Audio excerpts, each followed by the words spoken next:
جب Donald Trump نے 2016 میں صدر کے لیے انتخاب لڑا تو معروف کاروباری اور شوبز سے تعلق رکھنے والی شخصیت کو ایک خلل ڈالنے والے کے طور پر دیکھا گیا۔ 2020 میں دوبارہ منتخب ہونے میں ناکامی پر انہوں نے انتخابی نتائج تسلیم کرنے سے انکار کیا۔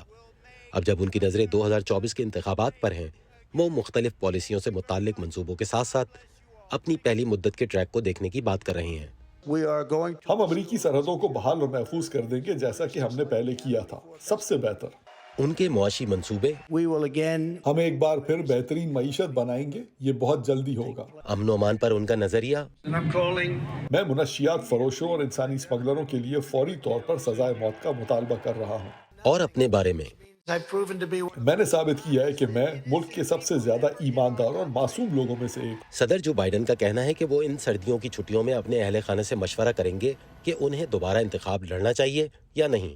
اس دوران وائٹ ہاؤس کا کہنا ہے کہ ریپبلکنز کی توجہ امریکی عوام کی مدد کے بجائے اپنی کامیابی پر زیادہ ہے۔ ریپبلکن پارٹی کے پاس کوئی منصوبہ نہیں ہے، وہ سیاسی کلا بازیوں کے علاوہ کچھ نہیں کرتے۔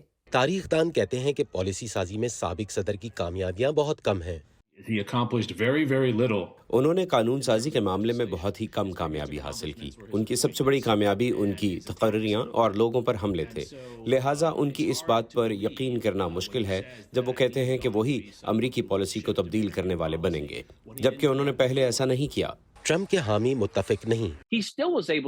وہ تقریباً 500 میل دیوار بنانے میں بہرحال کامیاب ہوئے۔ انہوں نے ٹیکس میں کٹوتی کی، انہوں نے پیٹرول کو سستا کرنے کے لیے باہر طور ڈرلنگ اور ایکسپلوریشن کی اجازت دی، اور انہوں نے قومی سلامتی کے نقطۂ نظر سے باقی دنیا کو نوٹس دیا تھا کہ اگر آپ امریکہ کے ساتھ گڑبڑ کرتے ہیں، اگر آپ دنیا بھر میں ہمارے دوستوں یا ہمارے اتحادیوں یا شراکت داروں کو تکلیف پہنچاتے ہیں تو آپ کو اس ملک کے غیظ و غضب کا سامنا کرنا ہوگا۔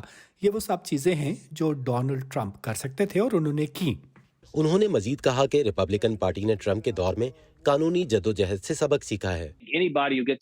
کوئی بھی جو دائیں بازو کے نظریات کی وجہ سے منتخب ہو کر وائٹ ہاؤس میں آئے گا، جو اوول آفس میں بیٹھے گا، وہ کانگریس کے ساتھ ایسے کام کرے گا جو میرے خیال میں پہلے کسی نے نہیں کیا، کیونکہ انہیں صرف میڈیا کو نظر انداز کرنا ہوگا، کیونکہ زیادہ تر امریکہ میڈیا کو نظر انداز کرتا ہے۔ ایک بات جس سے کوئی اختلاف نہیں کرتا وہ یہ کہ انتخابات سے تقریباً 2 سال پہلے ملک کے اگلے صدر کا تعین کرنے کی مہم شروع ہو چکی ہے۔ انیتا پاول کے ساتھ عزیز احمد، وائس آف امریکہ۔